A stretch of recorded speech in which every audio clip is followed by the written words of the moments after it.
I'm alive. I shouldn't be. He should not be alive. This is unfucking believable. From the heart of trucker America, my boy Reed Coverdale, host of The Naturalist Capitalist. This is what government does. It sucks.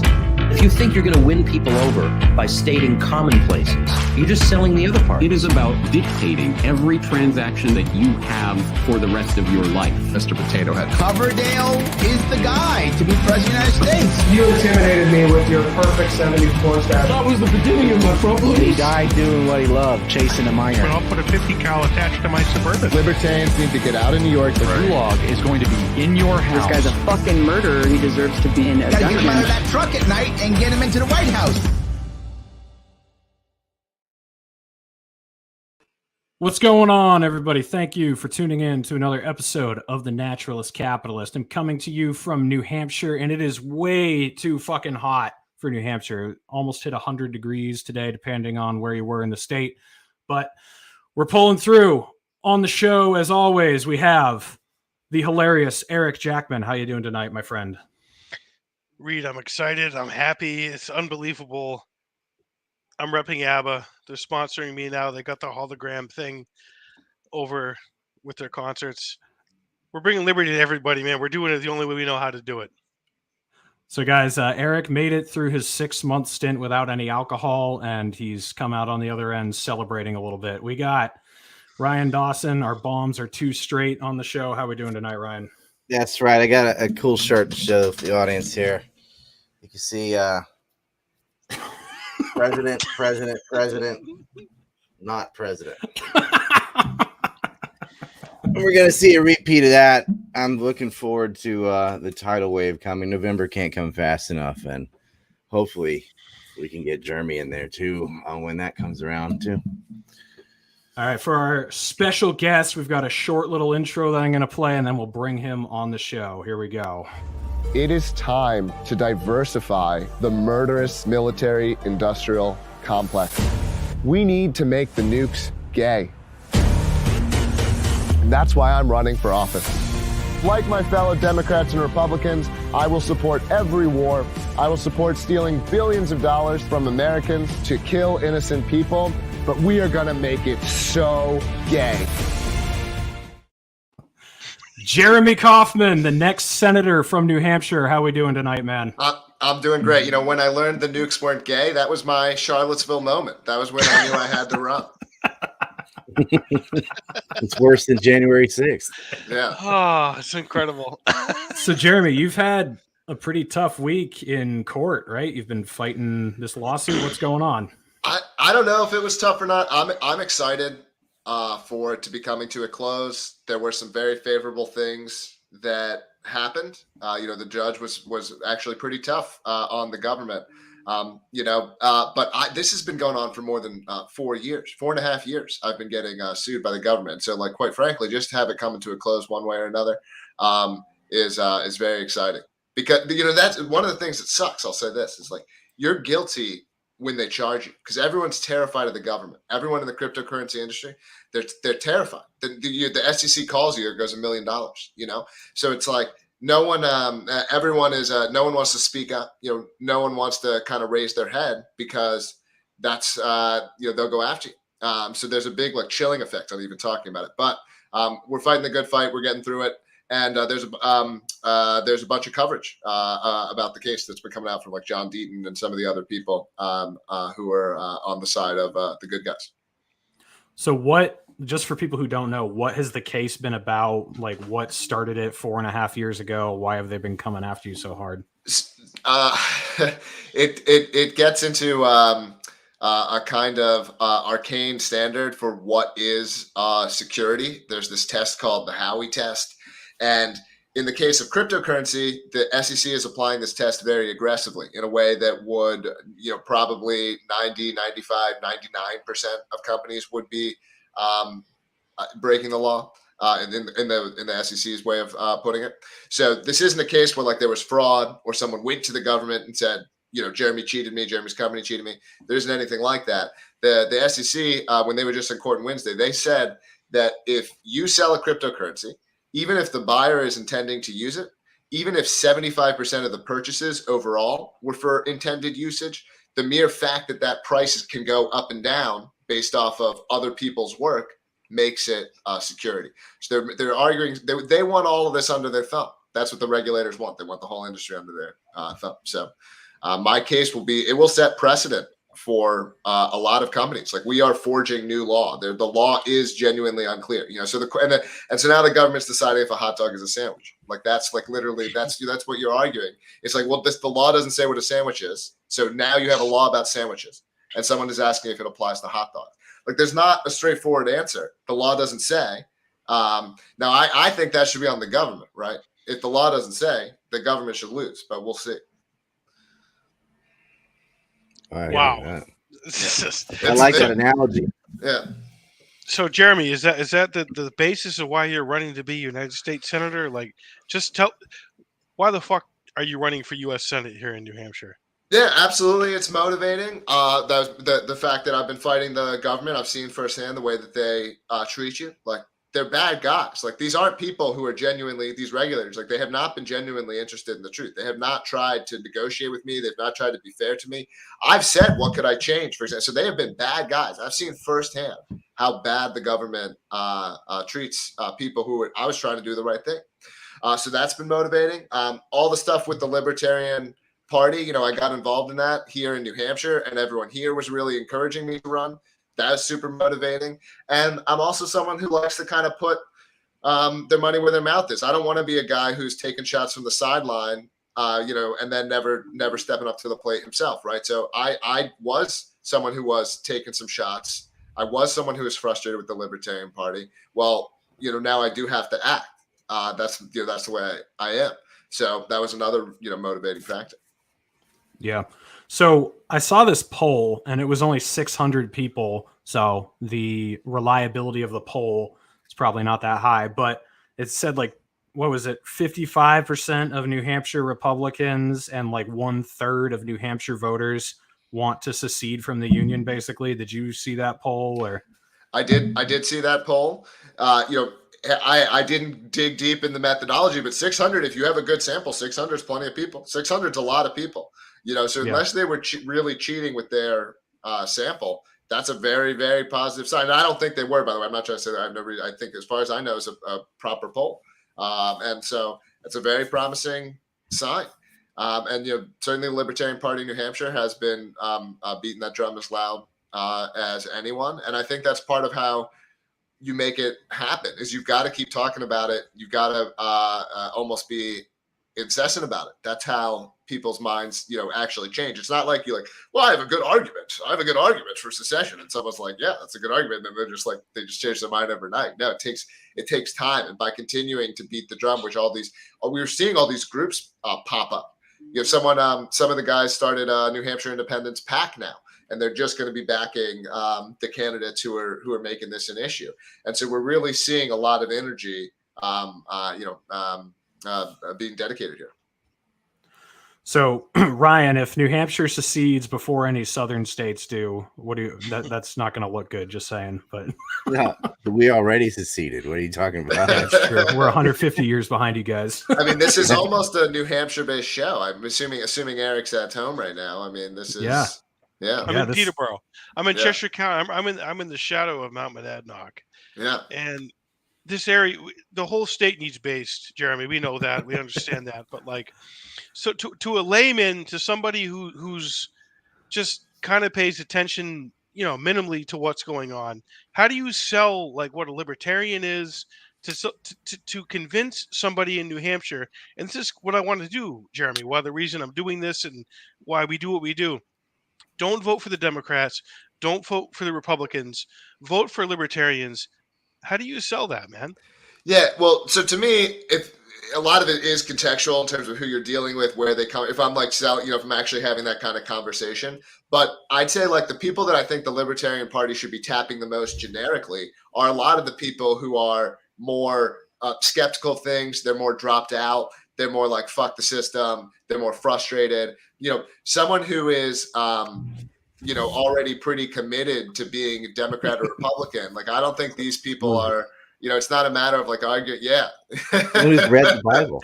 You know, if the LP had been there for Talk 10, to normies. maybe Talk those to some innocent normies. people. Talk to some normies. That's my question, Dawson. Yeah. We know He you. could have published his book through the Mises Institute. I'm asking and he Jeremy never- to talk to normies. Just sell voting libertarian here in New Hampshire for U.S. Senate to normies. To the normies, I mean, screw. I mean, look, man, look at everything that's going on. It's not Democrats or Republicans. It's both of them that are spending all of the money, that are the reason that your money is worthless, that are reason that they're the ones, they mutually agreed to fuck with you over the last several years. They're the ones who make you jump through all the hoops and deal with all the bullshit. And it's the same of them. And they use their power to benefit to benefit the whatever you want to call them, the elite, the people who get away with it. What I'm saying is, I want to get away with it. Okay, support me. Let me get away with it. All right. You know. So, Jesse Ventura, what do you think about the Democrats and Republicans? I mean, you seem to echo Jeremy's thoughts there.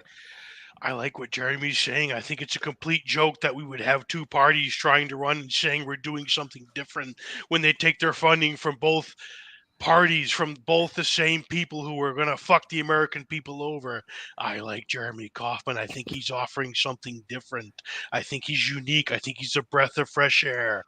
We should listen to him. That's a very drunk Jesse Ventura. Yeah, better start.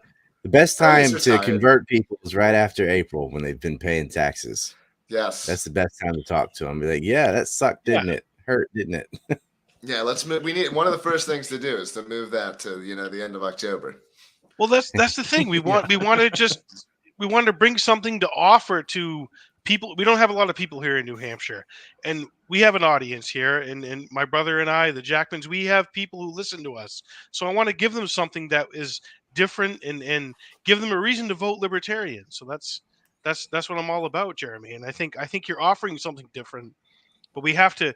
Yeah, it's tough to reach people who are normies and just like they're used to the same left and right bullshit. Yeah. Well, I mean, I love that. I want to take advantage of that. I think it is tough. I think that's one of the questions that we're struggling with is like, how do you get it in front of them? Because it's not about the people that certainly we want to compete in the space of people who are like super politically aware and whatever.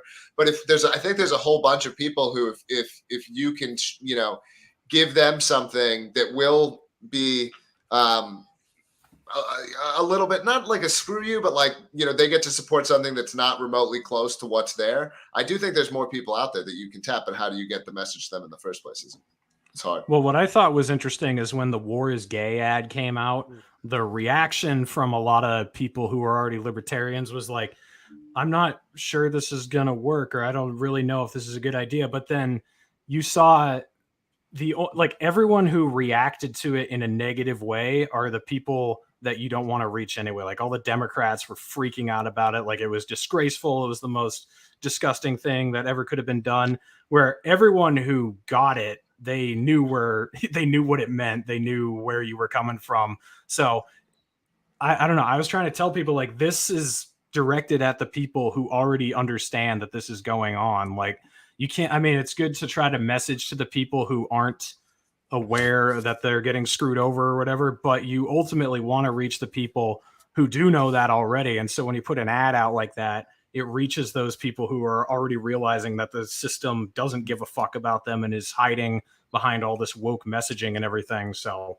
I thought you have to spell it out for shit libs. You have to say you're arguing about identity politics while people are being blown up. Yeah. You have to say it because that ad takes 2 seconds of thinking. And that's, if they could think, they wouldn't be liberal in the first place.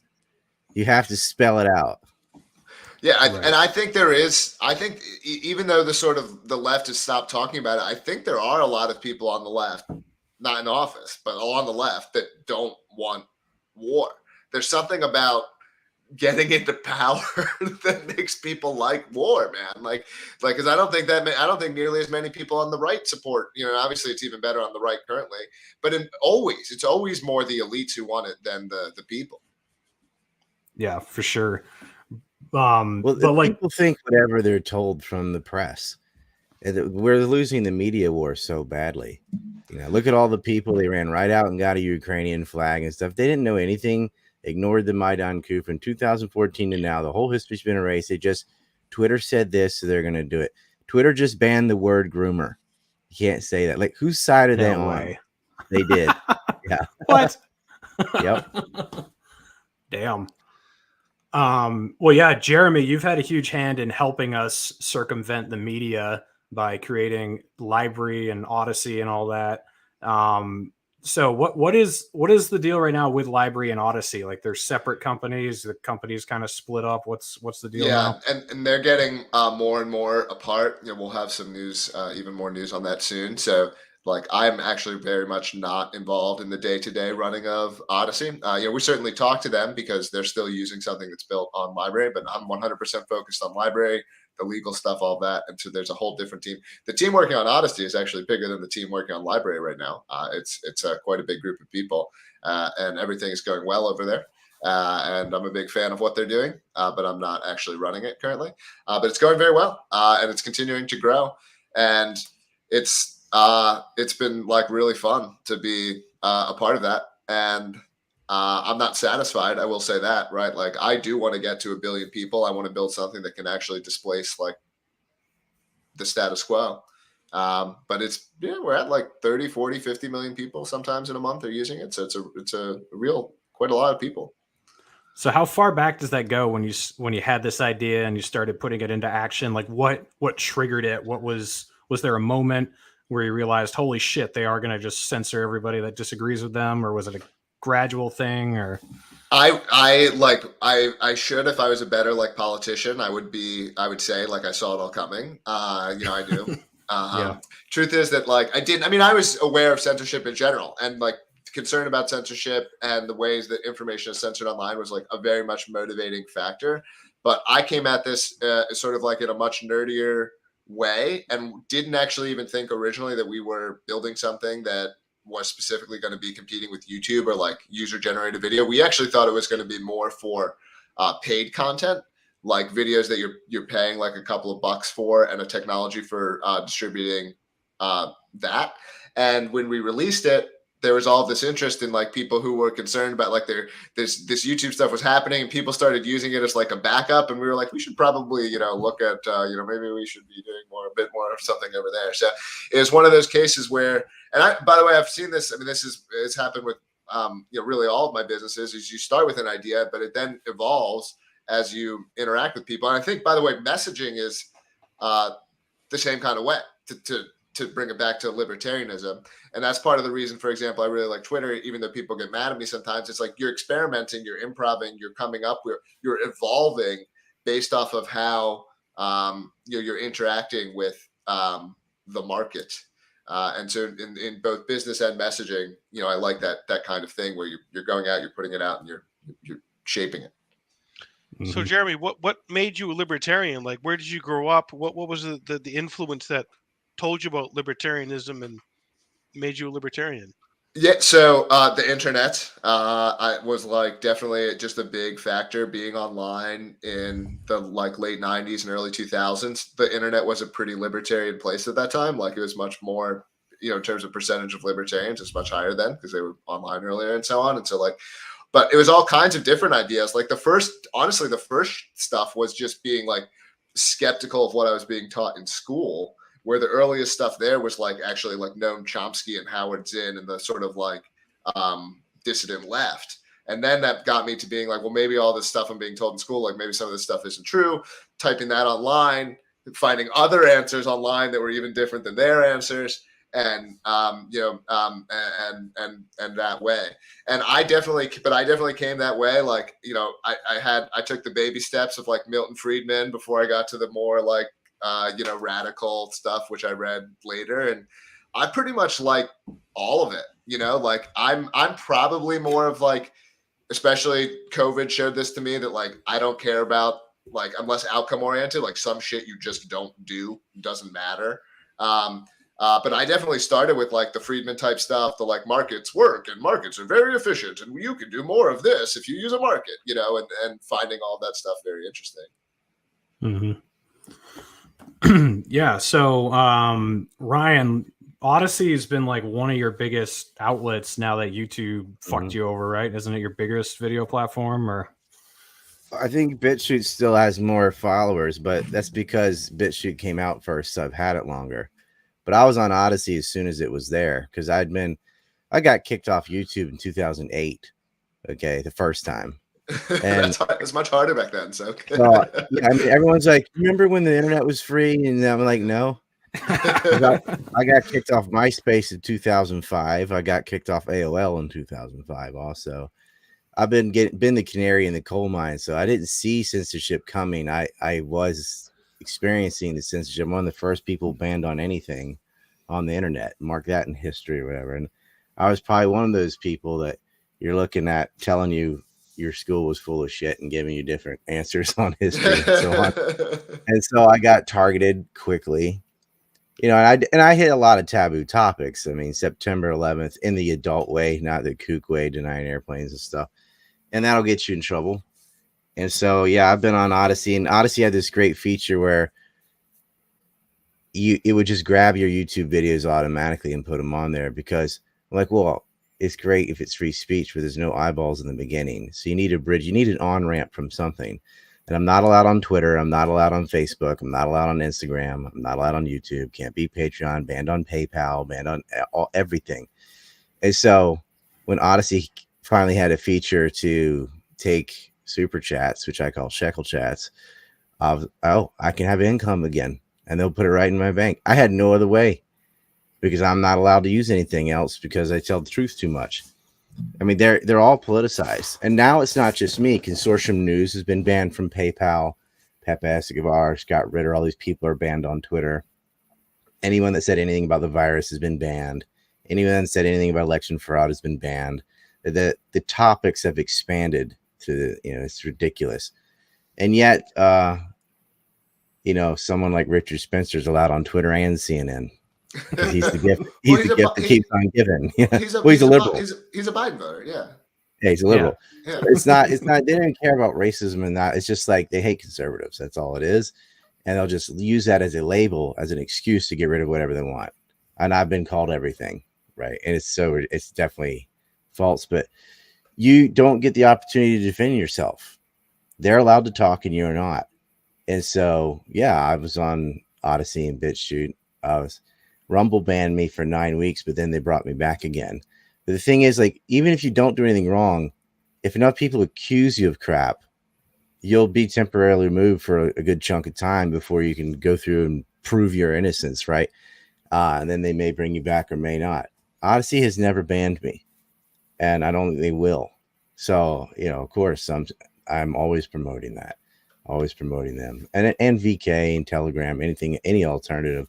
They're all different. One's a video platform. Telegram it's kind of unique. It is what it is. But it's just sad that Telegram and VK are run by an exiled Russian billionaire, but that has more freedom than the American companies.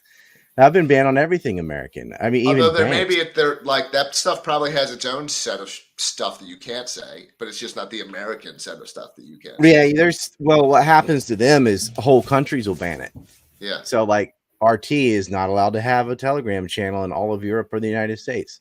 And Telegram didn't ban them, but the state did, right? Or they go, oh, this video won't play in your region or whatever. So governments can still ban you anyway. That was insane. Like, I can't think of an analog to that happening where you're like not allowed to consume the media of the country, like that is engaging in an ongoing conflict. Like STV was banned from YouTube. Who? And that's the rating stick television. They just got rid of it. Yeah. It's insane. And I mean, to me, and it's like, don't even need to like go through it, I guess, but it's like, it has nothing, like, it's so stupid because there's so many opinions out there in the space of like where they're policing truth. It's like, it's just the political shit. Like you can say so much insane stuff on so many other axes, and it's just this one space of stuff. Or a couple spaces. No, I guess it's wrong to say it's one space, but you know what I'm saying? It's like it's along. They only care about political things that threaten the system. If you're not threatening the system, they don't care what you say. And there's a political arena that you can engage in as long as it's meaningless right versus left or very generic, like, yeah, war is bad. You can say war is bad on YouTube, whatever. But if you get to the specifics, right, then you're in trouble.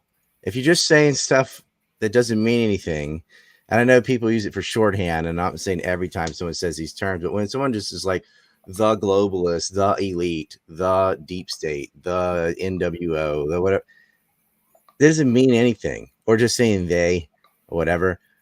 You can say that, but if you ever later say, well, what do you mean by it? Who's the deep state? And you start going through it, well, you're going to get banned because that's a threat to the system. Exactly. That goes up to my next question to you, Jeremy. Who do you think are the people that we should be fighting against, calling out, and raging against? You know, central power, I know, is our big enemy, but like, to make your argument, you know, what is it? Who is it? Yeah, this is probably going to be a disappointing answer for this crowd, but I am honest. And like, I think a lot of this stuff is not grand conspiracies. That doesn't mean that there aren't conspiracies. That doesn't mean that there aren't groups out there who are trying to do bad things, that are bad or evil people. That doesn't mean there aren't particularly people trying to take advantage of it. But if you look at, say, something like the WEF or whatever, right, which sucks, terrible people there, bad people who are trying to do bad things. And if you look at, like, do I think, though, that they like orchestrated something as opposed to like already existed? We're trying to move things in a direction and took advantage of it. Like, I think it's much more stuff that's like the latter. And even in terms of politics, all the stuff that happens in politics, like, I think a lot of it is like the shitty incentives that politicians have who do what they do to make money, to do things that are locally good for them.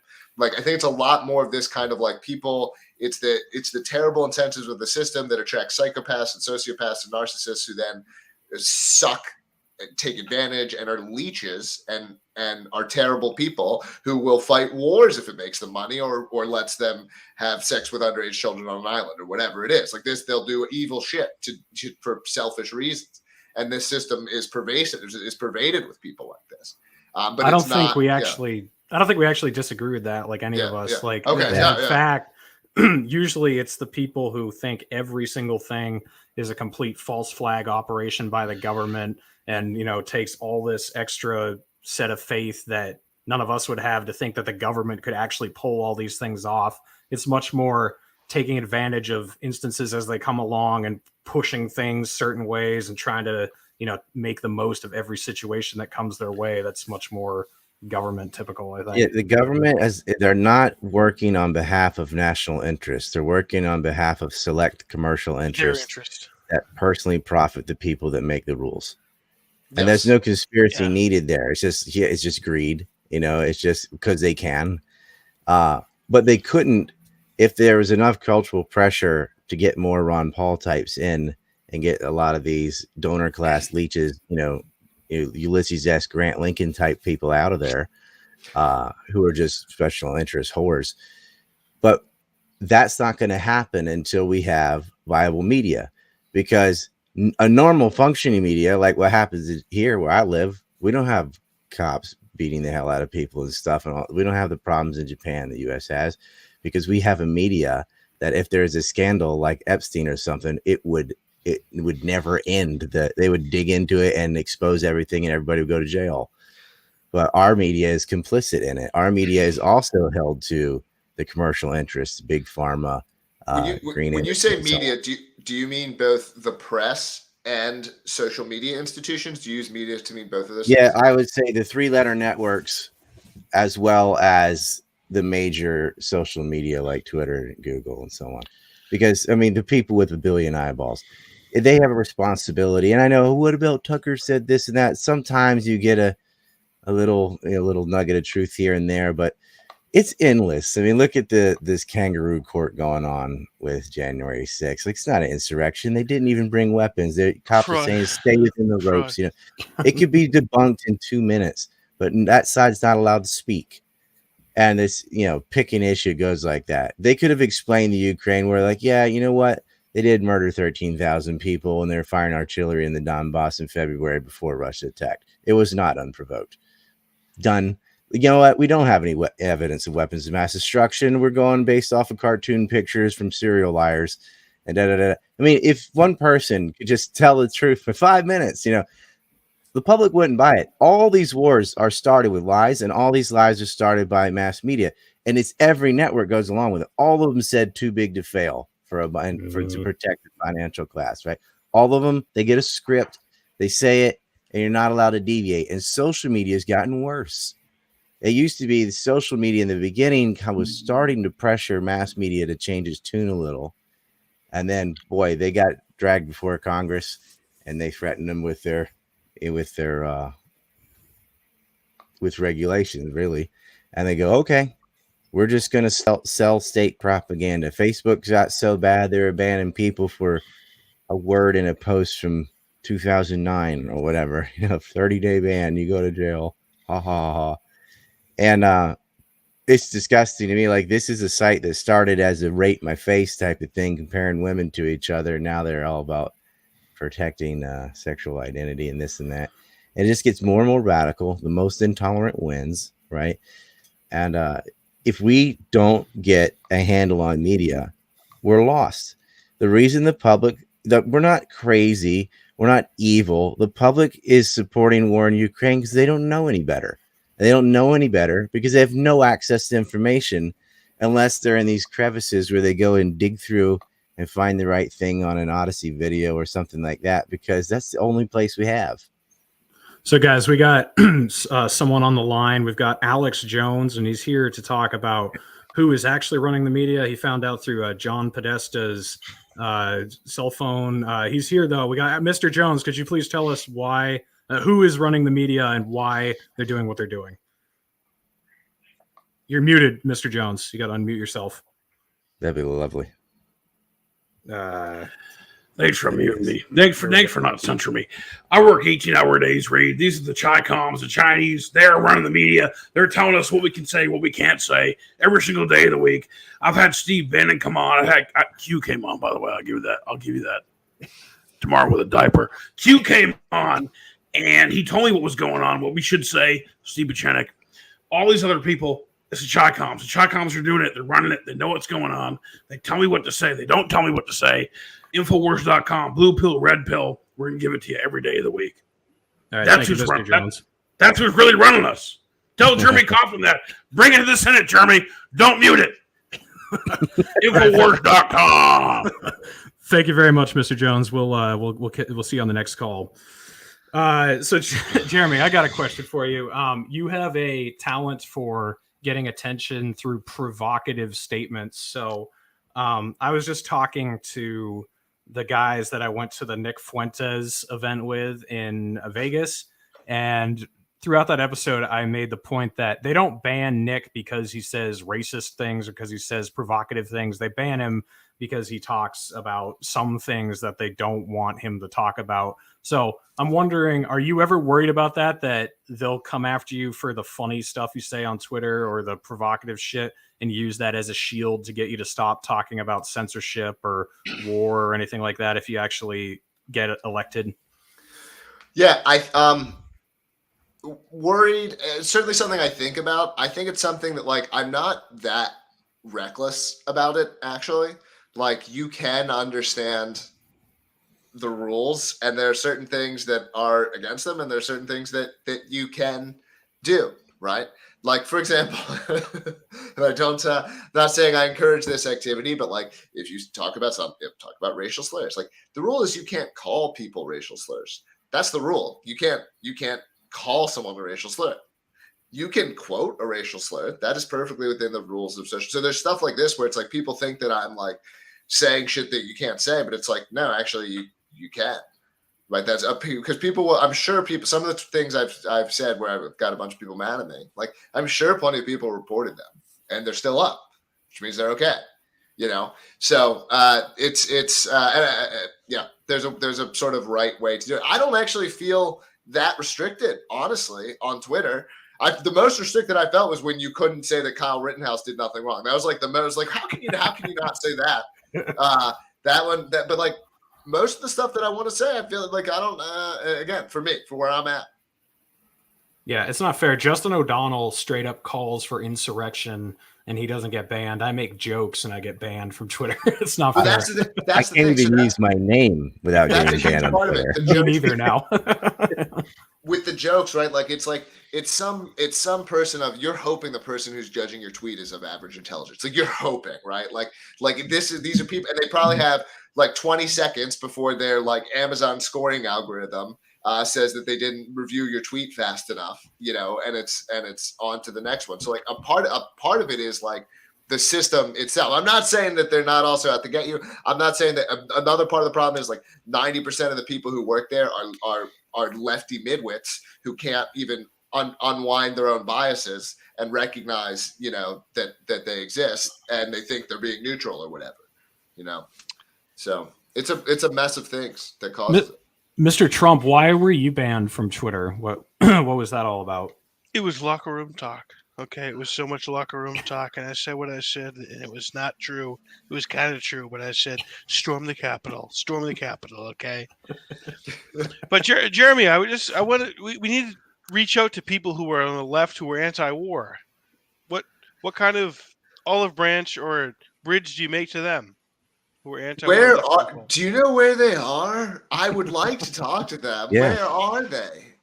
They don't exist. There was only anti-Bush. They were never anti-war. Yeah. They supported all of Obama's Reed, wars. I think Robbie Martin has some of them. Reed, what do you think? Yeah, but there's none of them like elected, and there's none of them in charge of any institutions. It doesn't seem like, there are elected anti-war Republicans, and then there are institutions that are anti-war on the right. But it seems like all the left, like even Glenn Greenwald's organization, what was that called? They kicked him out of He it. was with the Intercept before. Intercept, even Intercept isn't anti-war anymore. Like they're fucking trash. So I don't know. It's just like the left is like where the right was in 2002. So how do they do that? Is that all CIA? How do they do that? How do they? The left has always been pro-war. They started the First World War, the Second World War, Vietnam, Korea. All the wars were started by Democrats.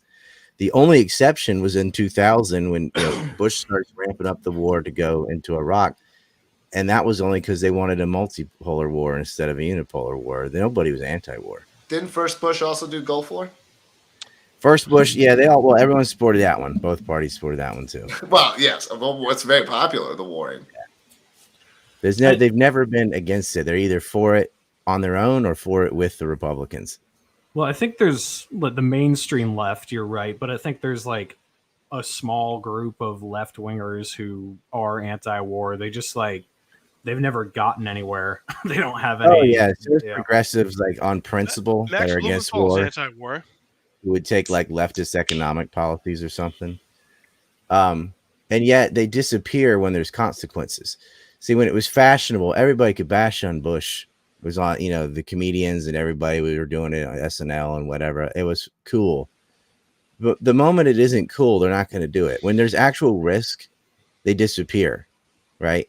Like it's easy to condemn something that doesn't have a consequence. So they'll go out of their way, saying, pontificating and just saying how horrible slavery was in the 19th century or something.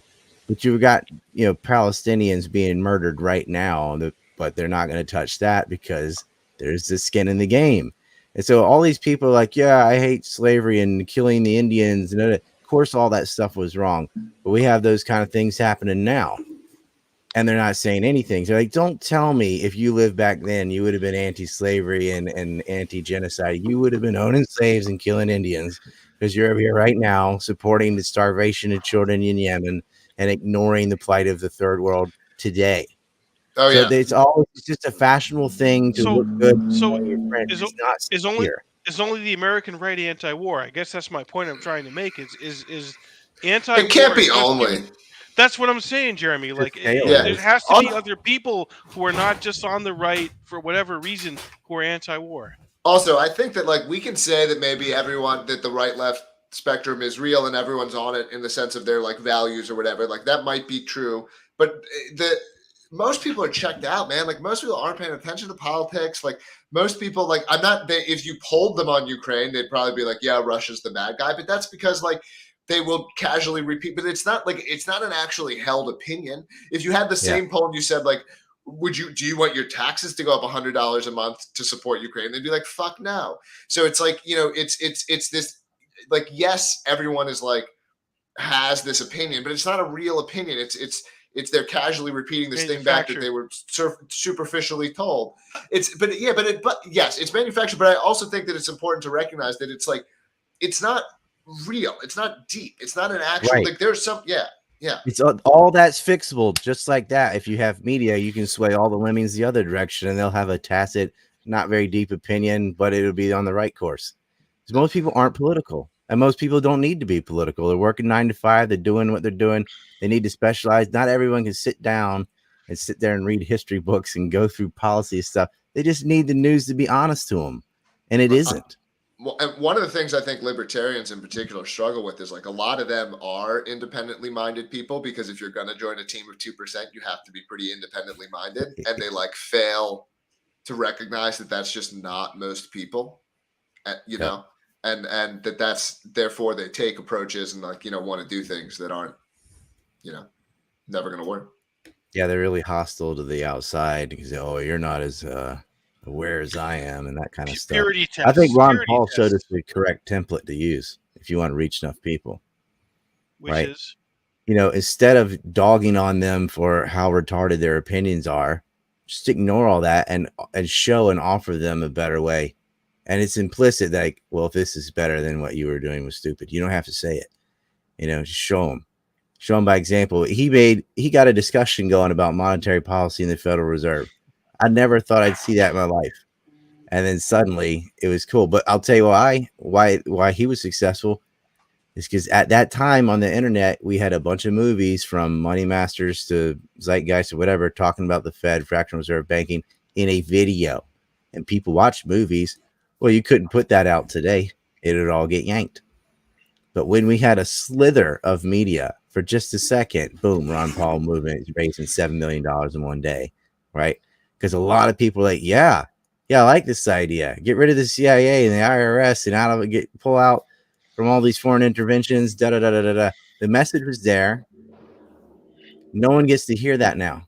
And what did they do to him? They were like racist newsletters. And that's the conversation in there. When you accuse someone of racism, they're not a person anymore. Right. Because we have a culture that is on such a witch hunt to find a racist to burn, that it doesn't matter how false it is. They're so excited to virtue signal that it's like, yeah, kick this person.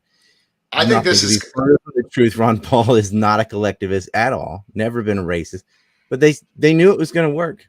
Like they could just say that, they did the. By the way, can you guys hear me now? Because we had an electric storm come through and my Wi-Fi got all fucked up for like 5 minutes. But back, so. We can hear you, and Bush is like, pretty soon the people who knock down these towers can hear you. So, Jeremy, what is it about? You're going to hear all of us. Is that special, and that is something that people who like freedom and who value individual rights should look to? It's not that, like, the thing that's here is the people. Like, you can talk about like the laws and you're going to pay 3% less taxes, which is the lowest in the country, and all this stuff. But it's really like, it's the network of people, which makes a whole bunch of stuff possible. In terms of how you live your life, it's like, that it's like living around with a bunch of like Amish or Mormons, except they're all libertarians. If that makes sense. It's like, you don't necessarily know everyone, but like there's a good sense of trust. You have a network of all this stuff.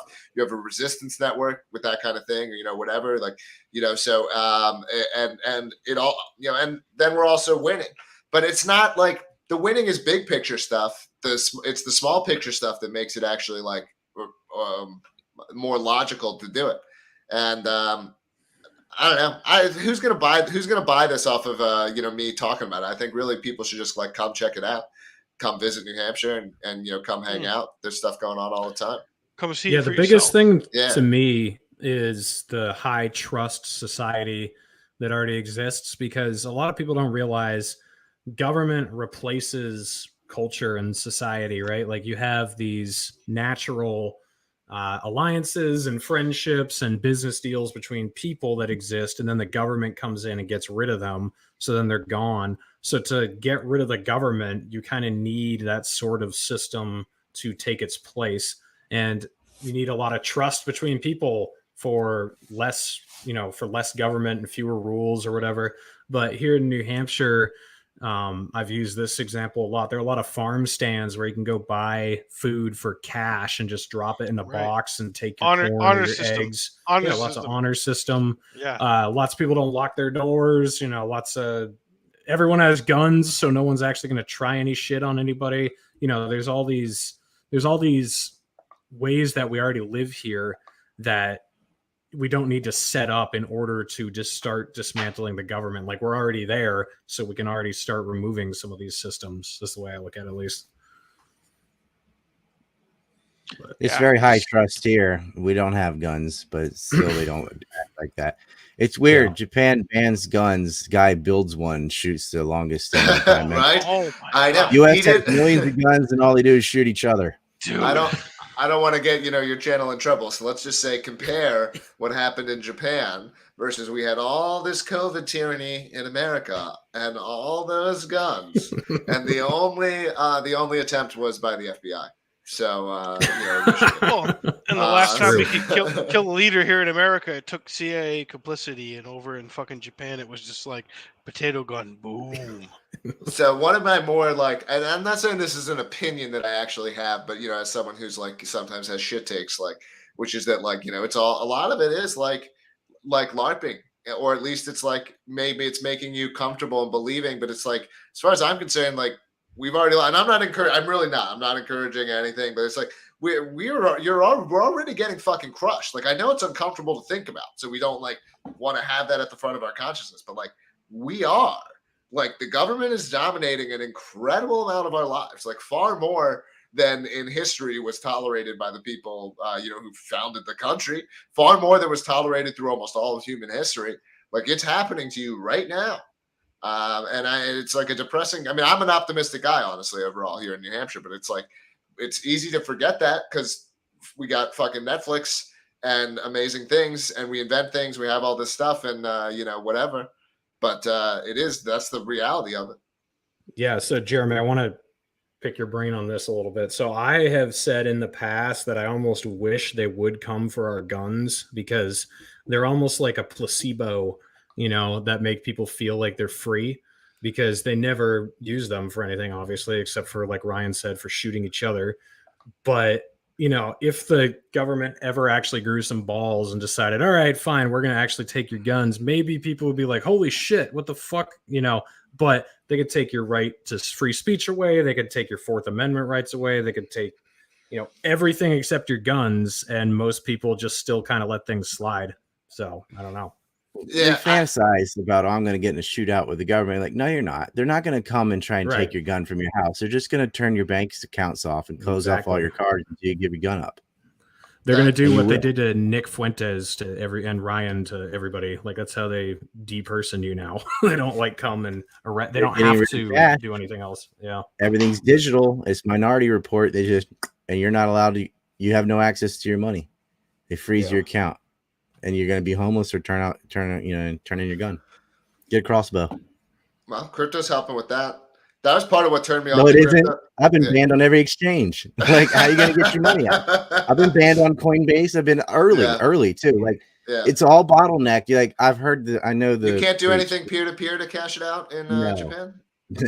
Oh God, Japan hates crypto. But we have cash. It's I had my cards blocked, so I couldn't go to ATM and cash out. And why? They're oh, it's fraud. I'm like, that ain't why. It's because you hate political opinions. This is something that's and it's, and I'm not putting it on you. It's on the crypto people. But this is, to me, this is what it's supposed to solve. And if it's not able to solve it, for you, then it's what the hell are people doing? That's the whole point. I mean, one of the things that got me really into crypto was that Operation Choke Point shit under Obama, where they just deplatformed all these people from getting payments, people who were selling guns, people who were selling drug paraphernalia, people who were selling all this stuff. They just turned off payments. They were just exactly like you said. The entire financial system cut them off in a joint fashion overnight, and because the Department of Justice called up the companies and said, we think you should do this. Basically, and it's really fucked up. And or a whole state could just ban the whole thing, like China. You can't have your eggs in a basket that someone can just click it off digitally. They do not get rid of cash. And I'm worried about this. I see, like, I go to DC or somewhere like that. You can't even go to CVS and use cash anymore. You have to use a card.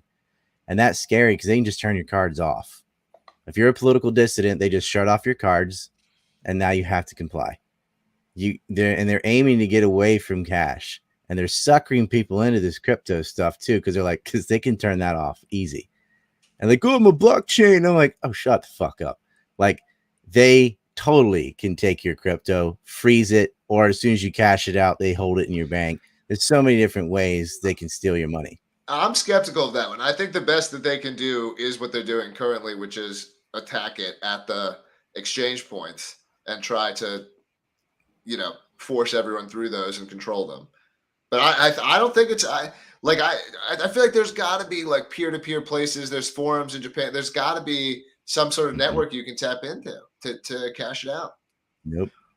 Really? I'm getting paid on Rockfin right now in Ray, and it's completely useless because I can't send them to any exchanges. Yeah. And it's like I'm just sitting what about holding Bitcoin? it What in about the future Bitcoin, or something. Yeah, that's even worse. Well, I had Bitcoin back in like 2016 or something. Like I had it back when it was nothing and could be a millionaire right now, whatever. But they just kick you off the exchange. And it's like, yep. And I'm like, well, what happened to all the money that was in my wallet? Like that's ours now. There's nothing you can do. So this is a question I get from a lot of people who aren't versed on libertarian economics and all of it. What does the United States look like without the Federal Reserve? I think you have free market currency. I think the ideal free market currency looks like something that David Friedman envisioned, where you have a currency that's like represents a mix of a basket of goods. So it could be like a slice of gold, a slice of wheat, a slice of various things. It would have a very stable price, because even if something collapses in one of those markets. So this is what he envisioned as a currency that would be the most stable. But the point is, if you have a free market for currency, the market will produce a currency with the best, with sort of like the best properties. So that's what you're seeing. That's what cryptocurrency, I think, could be if it wasn't being checked by the government. Well, I just got a question. So, Jeremy, with crypto being checked by the federal government, like, what if the federal government succeeds? What's the next step for crypto? Like, how do we evade the government?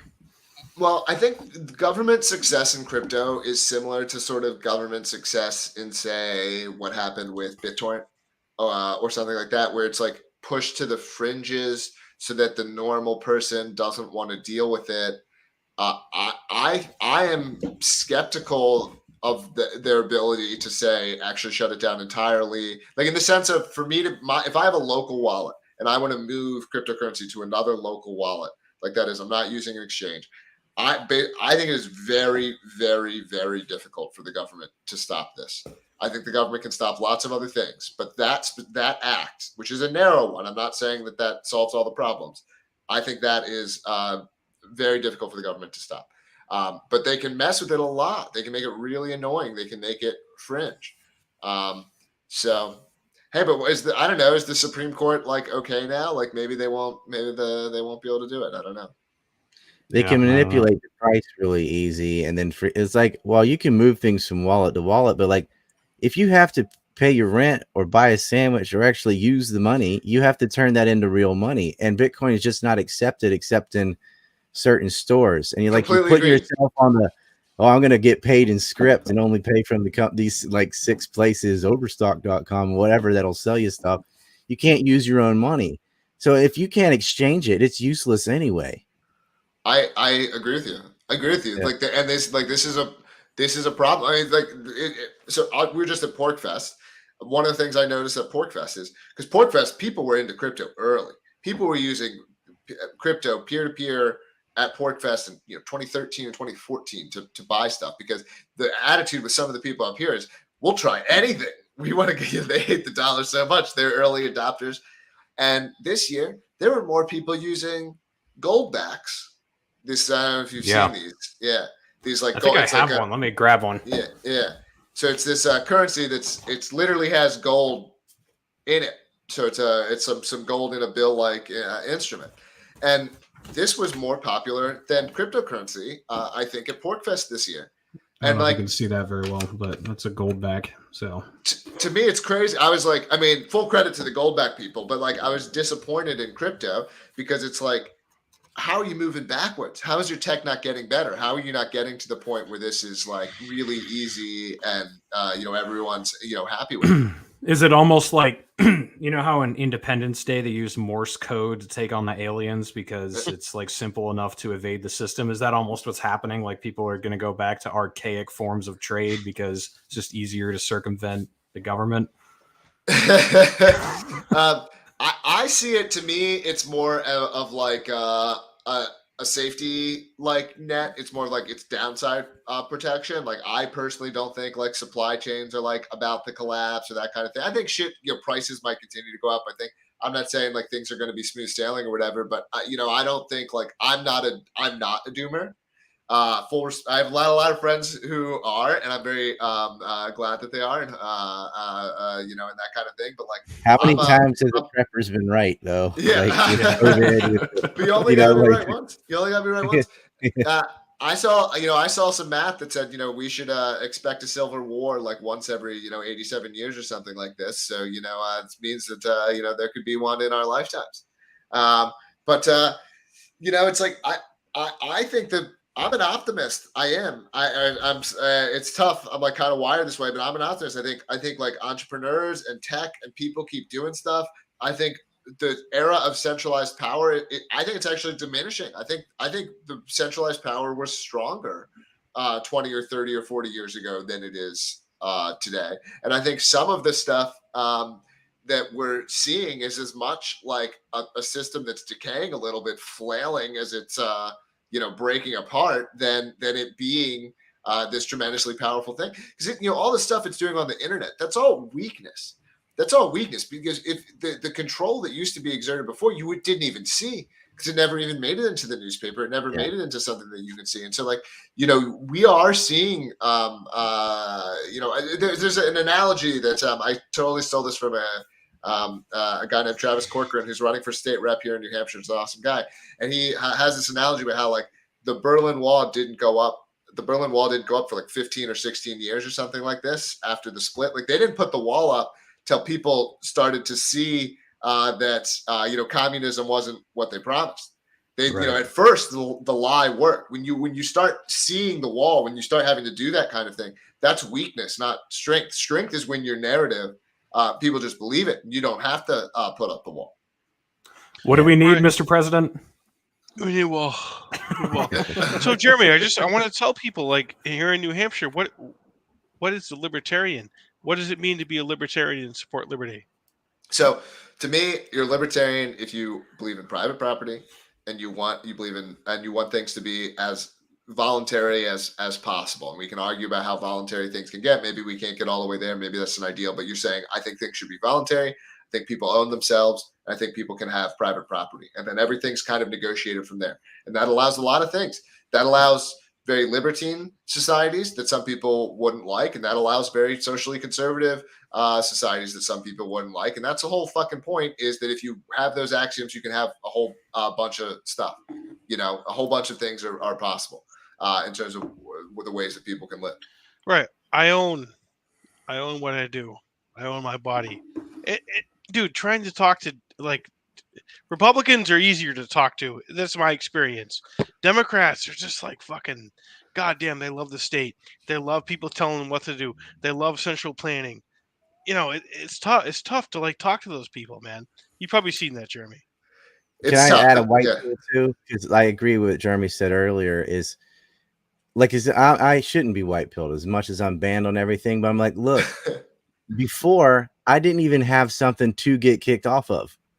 There just was no voice at all. I write for my local paper or something. Like, yeah, I'm getting banned, but that's still putting them on the defense for once. Like, I go find some. It's a whack-a-mole game. I'll go get some new thing and then get banned on that, and I get some new thing. But before getting banned, like, at least there's things to get banned from, right? You didn't even have any voice in the past. It was just whatever was on TV, and that was the story. Right. So things are getting better. It looks like it's worse, but it's like, you're just now able to see more of the corrosive corruption that you were unaware of.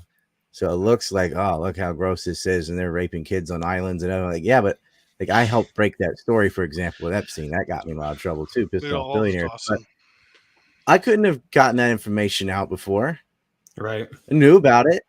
With these things have been going on. You could go all the way from the Bobby Baker scandal and then the Boys Town and so on, and they're going on now. But yeah, I did get banned over that issue again, but it got out there, right? The story got out there. People got arrested. Things Jean-Luc Brunel went to jail. Maxwell went to jail. Epstein went to jail. Black lost a position. Yeah, I see. At least we have stuff we can get kicked off of. Jeremy, we've wait, hold on, Eric. Other group. Hey, we have something now. Everybody's been like, I wish we had a media. Okay, we have one. There it is. Start using it. Right. All you got to do now is build it up. We're doing it. Yeah. So, Jeremy, I'd be remiss if we didn't talk about this on the Four Horsemen. You and I have, and I like your analogy. I have come to like your analogy. So, Ryan, you know how with Israel, there's the right of return, the homeland, whatever. Jeremy has come up with this term, libertarian Zionism. So it's without the terrorism, without the bulldozers, without the, the foreign policy shit.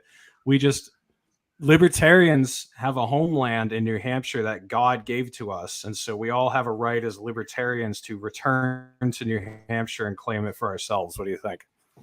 I mean, we already have a place like that. It's called Hatteras Island. It's not big enough though, Ryan. We need more space. So it's just plug in the hometown. Like we have a homeland. It's Ocracoke and Hatteras. Actually, that would be more for anarchists, I guess. But yeah, I mean, like having a right of return, like gather all the libertarians in one spot or something, then you're going to get nuked. No, but like a smaller state like New Hampshire is doable. It might be doable. People spend way too much time bitching about stuff to each other on Facebook and not taking actionable actions, for lack of better. But you got to run for the Senate. You got to run for local offices. You got to take power where it exists. Well, who makes the laws? Well, let's do that. You don't run around yelling at buildings with a sign, whatever. That is so useless. I hate that theatrical performance art or whatever.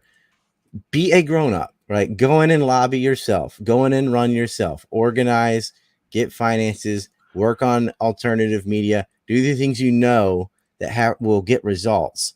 What doesn't get results is like Occupy Wall Street, 3 months of theatrical nonsense or whatever. And and you could say it gets worse than that, I guess, with like Black Lives Matter. They're going around burning things and stuff, but like it doesn't work. Okay. Cut out all the theatrics. What's going on in New Hampshire is the right thing, right? The adult, the grown-up, mature thing, the mature way to do it. You gather like-minded people, you build up this party, and you work on, converting people who already exist. You could talk to Republicans. You might eventually be able to talk to Democrats and just get them to slide your direction. You don't have to take every seat. And once there's an example to look at, it will cascade so quickly, right? If you can get it working in New Hampshire, then others are going to, oh, look at that. I want that. Yep. It's true. It's so true. Yeah, just having a conversation. Yeah. Yeah, Jeremy, I want you to pontificate on that. But first, we have another fellow senator. We've got Senator Lindsey Graham, who's here to say that he really wants you to make it into the Senate because he would really enjoy a gay military. So, Senator Lindsey, Graham, I had a question. Tell us what that is. Let me just say something here, Ryan. I'll get to you. Okay. I'll get to you, Ryan. But Jeremy, I hope you come into our club. And if I can't fit the bomb in my derriere, I won't vote for it. What that should say everything. I'm bipartisan. I'm by something. And if I can't have that military shipyard in my backyard, I ain't gonna do it. But I want everybody to talk about Bohemian Grove. Where's everybody about Bohemian Grove? What those boys are doing up there this week? They're doing a lot of fun stuff. Ronald Reagan went to Bohemian Grove with his cowboy boots before he had dementia. And that's what I want to know about. I'm sorry, Ryan. I know you're my constituency judge. You had a question? Yeah, the audience wanted to know, what do you think about Jeremy's platform of making the bombs gayer? Well, I would love to see the bombs be gay. We're working on a ridged pocket nuke. Oh, I like that, Jeremy. Where are you on lube? That's what I want to know. Yo, you blushing, Jeremy? Oh, look, I made Jeremy blush. I made Jeremy blush. I want to know about the lube, Jeremy. You better talk to Auntie Lindsay about the lube for the bombs. The chute that bomb comes out of is very tight. So the engineers have come up with something that's it's really incredible what they've come up with. You've never felt anything like it. Well, this is the South. I mean, New Hampshire is a little bit looser. They got the man on the mountain. When he fell off, he went into something. But down the South, we got a lot of stuff going on, and we can't talk about who's going to be first lady. Now, Jeremy, who would you have be the first lady for New Hampshire if you wasn't the Senate? If it want me the jambalaya and John McCain's jambalaya. That's what I'm saying. Jeremy, I love your ads. I want you to expand on your ads. I want you to expand in other places, but I want you to expand on your advertisements. Reed, ask him about his advertisements. Let me put my makeup on. Get me out of here. It's the death Thank you, Senator Graham. McCain, by the way. Is it today? It's the 25th in Japan. This makes the month anniversary of John McCain's death. Oh, that's true. Dude. Jeremy, did you make that tweet from LPNH about John McCain last year that after they stole the party they deleted? Was that you, or was that? It actually it was not me. I suggested a slight edit to the proposed tweet, but no, I can't take credit for that. Jeremy, how do you deal with fucking Reason Magazine when he comes at you? I watched everything that they went out to Vegas. They interviewed all of you, Gillespie. How do you deal with that? I actually think I didn't handle that one that well. I would do that one a little bit differently if I got to play it. How so? I think I was too defensive. I think I should have called them out more on some of the stuff that they do. I think I should have been prepared to. Do you see we should work with Reason Magazine, right? I do. No, I do. I'm not trying to fight with these guys. I'm not, especially because we fucking won. Right. So like now it is not the time to be fighting with the people that you just beat. Like you've got to either get them on your team again or you've got to ignore them. But either way, you've got to be focusing outward, not continuing to fight these people. So Reed calls them bish fuck cuck. What is the pitch to other libertarians or other people to bring them in? What's the pitch? Who? What people? Didn't we do this? The normie pitch? No, he's saying to like the Reason libertarians. How do we get them to fucking Gillespie style people who otherwise are with us? Yeah, well, I mean, I think at a minimum you've got to get them to, and I think actually Gillespie has this attitude of at least I'm gonna wait and see and see what they're doing. Look, I'm not on. The truth is, at the end of the day, like I'm a free state libertarian. Like that's my attitude. Like. That's what I think works is this concentration type strategy. I'm skeptical of there being some kind of national libertarian moment. I'll support it. I think we'll have a better candidate in 2024 or whatever, and I will support them. I'll do work for them, etc. But like I'm skeptical of that whole idea. Like so Mises caucus to me, what was there like was no good. But like in terms of the Reason people, like that's for Mises and them to work out. To me, it's like the team is too small to be fighting. So I'd say like that. That's I guess what I would probably say. It's like, dude, we are like. We're gay people and we're fighting with other gay people. Stop that. There's not that many of us. Okay, so yeah. So when I had you on a few months back, I remember we talked about how on a foreign policy level, like the idea of trying to go around the world and force other countries to do things the American way is just a failed cause from the start.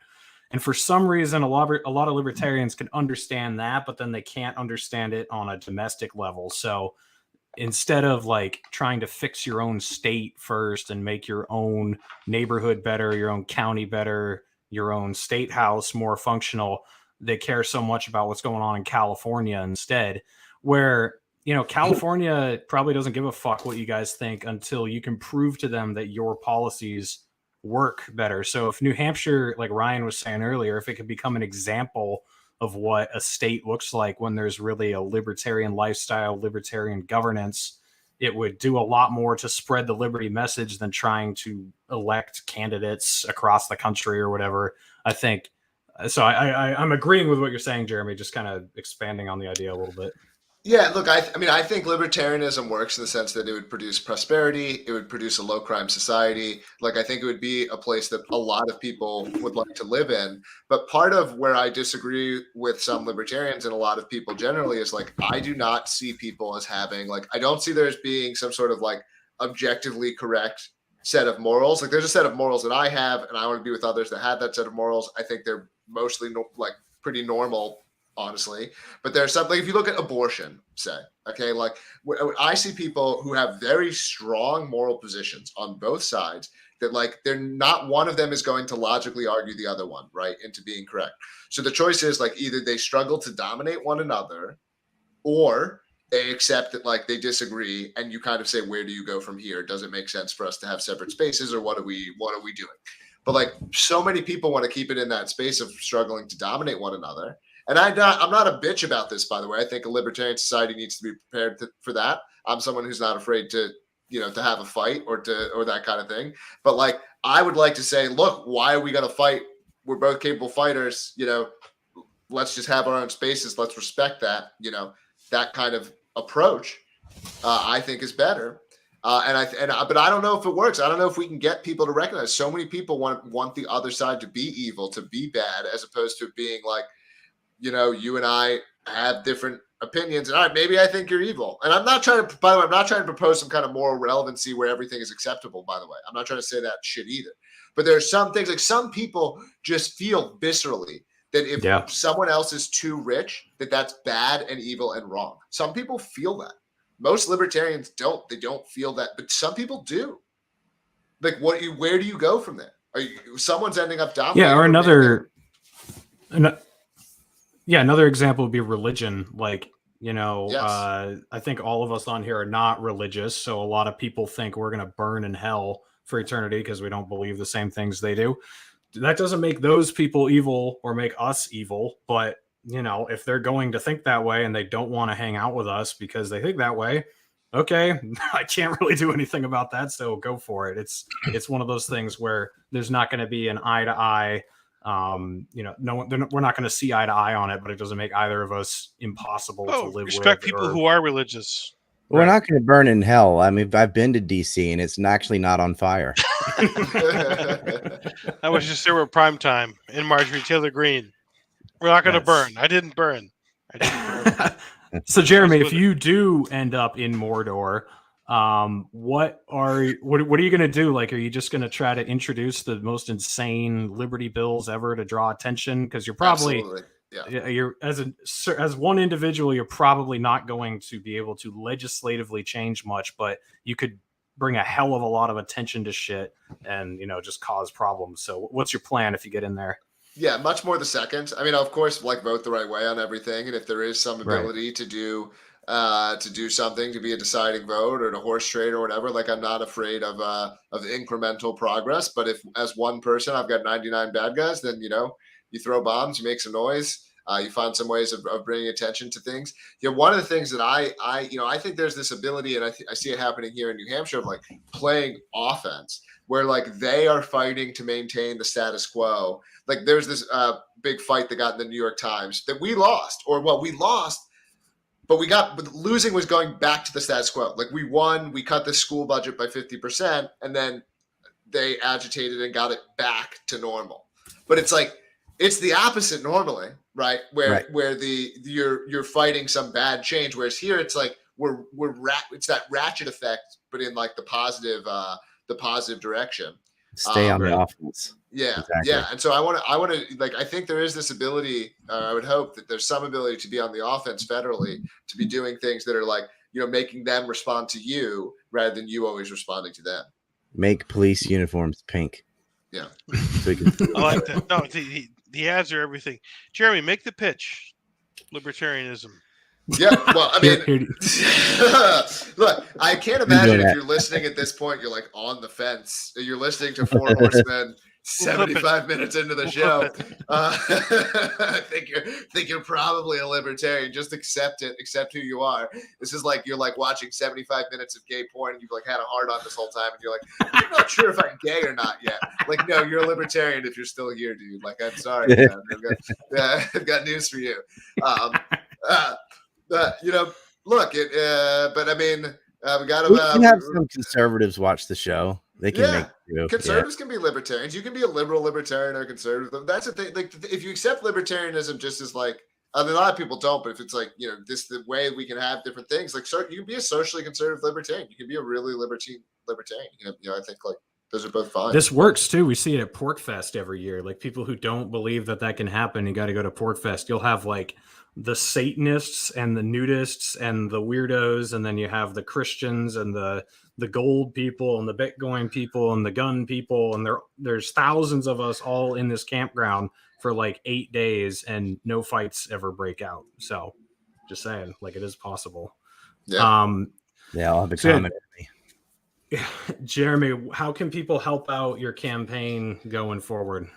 Follow me on social media. They're all on jeremy4nh.com. A donation goes a really long way, even just, you know, 10 or 20 bucks. And if you can give more, that's an even bigger deal. So I'd really appreciate it if you can donate, follow you. We have a Discord where people are hanging out, so you can come into the Discord. And if you're in New Hampshire, you can come out to an event and get involved directly. So what's the, so we just turned all the petitioning's done as of today, right? That's right. We've got 5,900, and as long as 3,000 of those are valid, we will be on the ballot. Justin was targeting 5,000 to have a buffer. So yeah, we're you don't want to count the chickens or whatever, but we've vastly exceeded the target, which was already supposed to be a safe target. All right, and then so it's obviously Maggie Hassan. What are you going to attack Maggie Hassan on, and what is she good on? What is she bad on? Like, what's your strategy taking on her? Being a cunt. Yeah. So definitely one that she's just like a corporate establishment drone type. Like she has all this money. It's not from people in New Hampshire, so she's just total elitist type there. And then also she has a lot of people who are very mad at her. For left/libertarian reasons. One is around immigration, where she was, the other is around minimum wage, where she was actually one of the two Democrats who broke with them on raising the minimum wage. So I don't know how you can get them in a serious way, because obviously, like, the minimum wage should be negative infinity, not zero. By the way, a lot of people get that wrong. People say minimum wage should be zero. Wrong. I should be able to pay you to work. Let's not set a minimum wage of zero and leave that case out. But yeah, I don't know. But those are the ways that's where people are dissatisfied with her. So I'm going to try to come up with, so I have an immigration ad actually, coming out. So that will be one. I was there. Reed was there for the filming of that. So, I don't know, Reed can tell you. Yeah. I'll let the surprise come out for everyone at the same time. So, did you ban redhead? So we got John, is it Baldock or Baldock? John Baldock. Don Baldock. And then Bruce Fenton. They're kind of the two Republican guys, right? That are probably going to get the nomination, or is there someone else too? Well, Chuck Morse is the favorite. He's boring. He'll be like another. He might as well be like Schumer or so. Not Schumer. McConnell, like whatever. He's like a very kind of like very boring old man. Will be kind of probably like establishment agenda. He is like running on cutting taxes and stuff, but he's just boring. He'll be a total I think kind of establishment tool. Baldock is the sort of like MAGA, strong conservative, election fraud, build a wall. He was critical on, he was good on COVID. He was good on some things, but that's sort of him. And Fenton's the real deal. Fenton's a libertarian. I think he and I would agree on just about just about everything. Maybe not how to run it. Maybe not. We're doing our campaigns a little different, but Fenton's great. And then Smith. I'm not exactly sure where Smith ranks among that pantheon. Morse is probably the worst. But yeah. Gotcha. All right. Well, Eric, you've got a pretty Meghan McCain. How bad is he? He's not going to be like Liz Cheney, type. I don't think he's going to be there.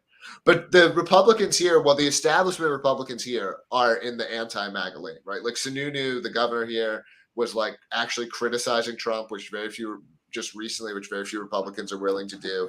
So that's the lane that he's in but not the neocon. He's not a war guy, you know. I don't know. He's boring. So when Sununu is criticizing Trump, is it ever for anything bad, or is it just, you know, dumb shit? Sununu's line was designed to get attention because he wants to be president one day, and he's establishing himself as he wants to be intellectual Republican. He wants to be like a Mitt Romney Republican. I think Sununu's very lightweight. He's incredibly lightweight. He's a disaster. He's terrible. Jeremy Kauffman's the way. Vote for him, okay? Quite frankly. So, Eric, you've got a pretty big announcement about something coming tomorrow. What's going on? Congressman Ron Paul's coming on Jackman Radio tomorrow. Be there at 1 p.m. Eastern time. We're interviewing. We get 30 minutes with Ron Paul tomorrow, so be there. Come check us out. We got him. It's going to be fun. We're looking forward to it. We're going to spread fucking liberty, no more war, fuck the Federal Reserve, fuck the IRS, fuck all the government agencies. We hate you all. And we're going to talk about freedom. We're going to talk about Jeremy Kauffman's platform is what we're going to do. Is that line from 7-Year Bitch, alcohol's the truth serum, and the truth is the government's fucked up? Infowars.com. So, Eric, where can people follow you other than Jackman Radio on YouTube? Oh, dude, get at all of us. We're on all the platforms. Every platform you could imagine. We're there. We're not on Jeremy Kauffman's platform, but we're working on it right now. Yeah, you guys need to. Well, it's not his anymore, but you need to get on Odysee. So we will do Odysee eventually. Yeah, YouTube, Spotify, Podbean. We're on Podbean. Yeah, get us out on Podbean. If you're on YouTube, it's so easy, man. It's so easy. We'll get you set up. We'll do it. Yeah, all right, Ryan. What's coming up for you? Oh well, I've got the new mech film out. That's up everywhere, and I'm going back to the U.S. to deal with the banking cartel that has cut off all my cards and stuff. I'm going to close some banks and reopen them in other places, probably Indian reservation or something this time. So yeah, I'm going to the U.S. in August. I'll be in North Carolina and Florida briefly there at the end of August with my oldest son. And yeah, I'm not on any of that stuff. I'm on Odysee, Bitchute, VK, Telegram. But ancreport.com, this is the anti-neocon report. You can follow all of our stuff down there. And working on the Kennedy films next. So probably going to get shot. No. It was nice to meet you before that happened. Nice to meet you too. So, Jeremy, I know you already plugged the website and your Twitter, but to close out, give us like a 20 or however long you want. Give us one pitch on why everyone should move to New Hampshire, even if it's hard. Like we've already talked about it a little bit, but just give us like the 30-second pitch why New Hampshire is where liberty is going to take off. God, it's so boring to give that again. How about because it's fun, man? How about because we're having fun? How about that? How about that's a good reason? We're a good hang, Jeremy. We're a good hang. Yeah, Mike. It's we went and shot that ad the other day. We had fun. I went to an event tonight. I had fun. We had the event tonight. We had a bunch of people out, and then it's the crypto meetups here, and then there were a bunch more people who just happened to be in the same bar. 2 hours later as we were leaving. It's just fun. So that's it. Who doesn't like that? Join our New Hampshire guys. It's fun. Yeah, join the cult. Join our cult. Yeah, if you're not part of I have a friend who has a saying. I really like this. It's either plan or be planned. So you gotta be part of the cabal, or you're gonna get cabal. Nicolas Cage, right? Life without obsession is boring. Yeah. We got free. Awesome. Thanks for joining us, Jeremy. I'm obviously, for anyone who doesn't know, I'm working on his campaign, help get signatures for him. I've been helping with the advertisements or the political ads and shit, and I'll be with him all the way to Election Day. So please go check the links in the description. You'll find all Jeremy's shit. You'll find all Eric and Ryan's shit and my shit there too. Please follow us on Substack, all three of us. We've got Substacks. We're putting out articles, and we're also putting out links to all the recent shit we've been doing. It's the easiest place to keep up with what I'm doing. And also follow me on Telegram.